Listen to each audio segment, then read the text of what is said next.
A few weeks ago, I got into an argument with my own spreadsheet. I wanted to settle something once and for all, rent for 30 years and invest everything you save, or buy a house and ride it out for 30 years. Who actually ends up richer? So I built the model. Real historical numbers, no guessing. I ran it once, didn't believe it, ran it again, same result. Ran it a third time, convinced I'd made an error somewhere. I hadn't. And by the time you finish this video, you're going to know exactly which side of this argument you're actually on, because the answer isn't what either camp on the internet wants to hear. Quick note, this is a simulation based on historical averages, not a prediction, and it's not personalized financial advice. Your numbers will move this outcome.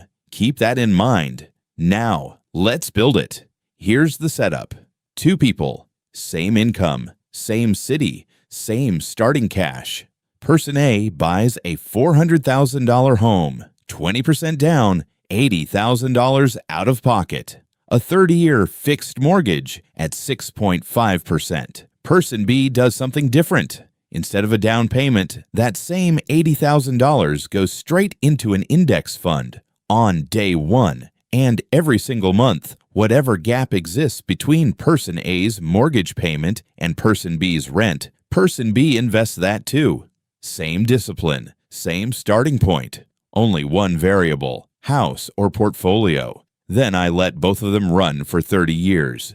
Real historical averages the whole way. About 4% annual home appreciation, about 7% annual stock market return after inflation. No timing the market, no lucky breaks, no cheating, just the math, left alone to play out. Here's the part that should worry you if you're team renter. For the first 10 years, everything goes exactly the way you'd hope. Person A, the buyer, builds equity, slowly. Early mortgage payments go mostly toward interest, barely toward principal, so their net worth creeps up gradually. Person B, the renter, watches their portfolio compound. Not dramatically. 10 years isn't long enough for compounding to really flex, but it's ahead. At year 10, Person B's portfolio sits around $215,000. Person A's home equity, about $175,000. Renting and investing is winning,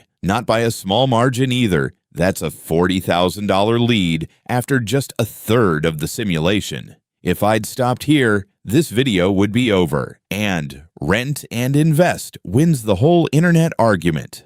I almost did stop here. I'm really glad I didn't, because year 15 is where this whole thing starts quietly falling apart for the renter, and almost nobody talks about why. Here's what nearly every online debate about renting versus buying gets wrong. They stop the clock too early. 10 years isn't the finish line. It's barely the warm-up. Between year 10 and year 20, two things change, and one of them I almost didn't catch. First, the mortgage. Around year 15, Person A's monthly payments flip.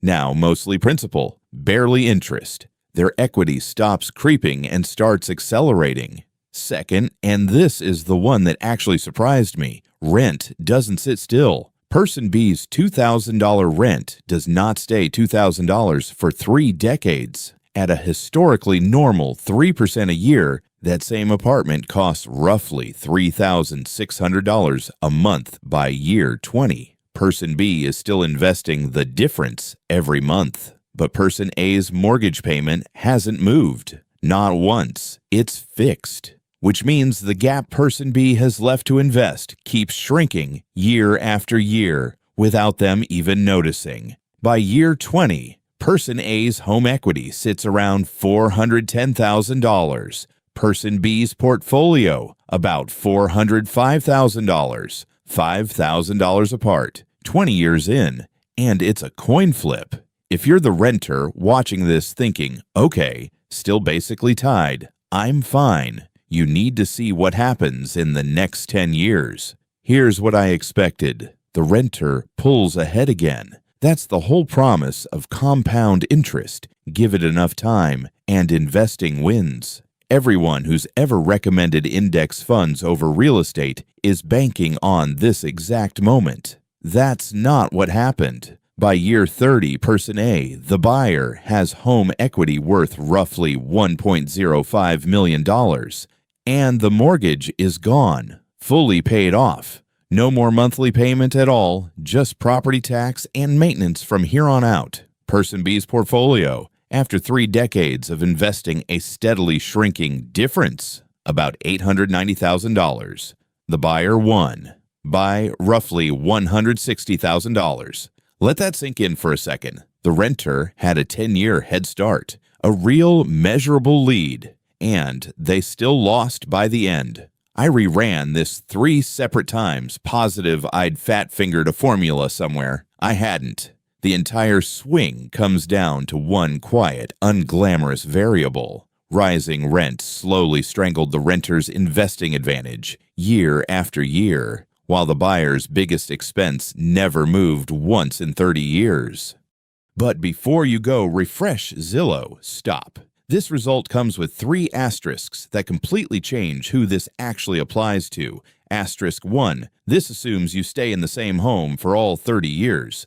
Nobody does that. The average American moves every 5 to 7 years, and every time person A sells and rebuys, 7 to 8% of the home's value disappears into transaction costs.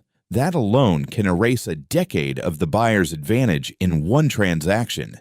Asterisk 2, this assumes a perfectly disciplined renter, someone who invests the exact difference every single month for 30 straight years. No skipping. No dipping in, no lifestyle creep quietly eating the gap.